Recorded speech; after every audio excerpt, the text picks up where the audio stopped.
कर दिया है। ईरान ने कहा है कि वो अपनी शर्तों पर अडिग है, सीजफायर नहीं बल्कि पूरी तरह से जंग का खात्मा चाहिए। डोनाल्ड ट्रंप ने ईरान को धमकी दी है कि अगर होर्मुज़ स्ट्रेट नहीं खोला तो अमेरिका ईरान के पावर प्लांट और पुलों पर भीषण हमला करेगा। ट्रंप ने इस धमकी के लिए अपशब्दों का भी इस्तेमाल किया। ट्रंप ने पहले होर्मुज़ खोलने के लिए 6 अप्रैल तक की डेडलाइन दी थी। अब ट्रंप की धमकी के मुताबिक ईरान के पास कल सुबह 5 बजे तक का ही वक्त है। ट्रंप ने 8 बजे EST का टाइम तय किया है, जो भारतीय समय के मुताबिक कल सुबह 5 बजे तक होगा। इस बीच एयरफोर्स के पायलट के रेस्क्यू को लेकर भी ईरान ने बड़े दावे किए हैं। ईरान ने दावा किया है कि उसने अमेरिकी विमानों को मार गिराया है, जबकि अमेरिका का कहना है कि उसने खुद ही अपने विमान को नष्ट कर दिया है। इन दावों के बीच नए हमले की कहानी लिखे जाने की शुरुआत हो चुकी है। बड़ी खबर आपको बता दें, अमेरिकी नेवी ने ईरान में बड़ी एयर स्ट्राइक की है। नेवी ने ईरान के काज़ेरून में IRGC के सेंटर पर हमला किया। हमले के बाद पूरे शहर में धुआं भर गया। यह IRGC का वही सेंटर है जहां से अमेरिकी फाइटर जेट को गिराया गया था। पायलट को रेस्क्यू करने के बाद अमेरिका ने यह जवाबी हमला किया।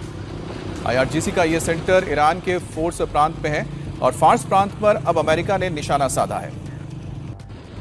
तो ये तस्वीरें आप देख रहे हैं कि किस तरह से फार्स के इस इलाके में हमला हुआ और इसी जगह से IRGC के ओर से जो मिसाइल दागी गई थी उसमें ही US नेवी का A-10 थंडरबोल्ट एयरक्राफ्ट क्षतिग्रस्त हो गया था, जिसके बाद पायलट को रेस्क्यू किया गया और अमेरिका ने बदला लेते हुए इस शहर पर जब हमले किए, इस IRGC के सेंटर पर हमले किए, तो आप देखिए पूरा शहर धुएं से भर गया।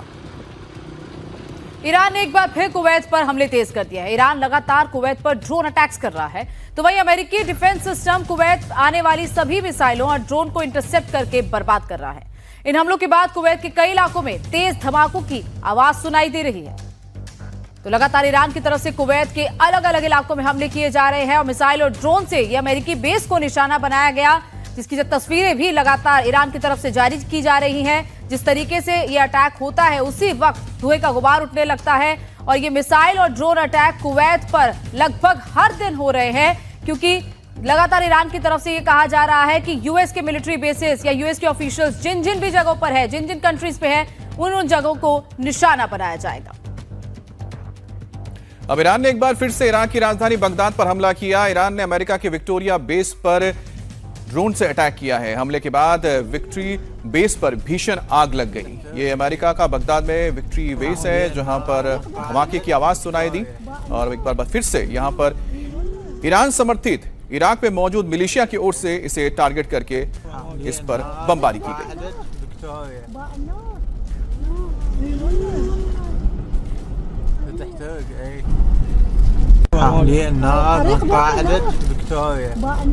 और इसी बीच इराक में बड़ा हमला हुआ है। बताया जा रहा है कि इराक के शहर अल सुलेमानिया में ईरान की विपक्षी पार्टी के ऑफिस को टारगेट करके ये हमला किया गया।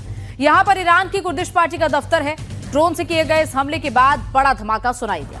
हालांकि इसमें किसी तरह के जान माल के नुकसान की खबर नहीं।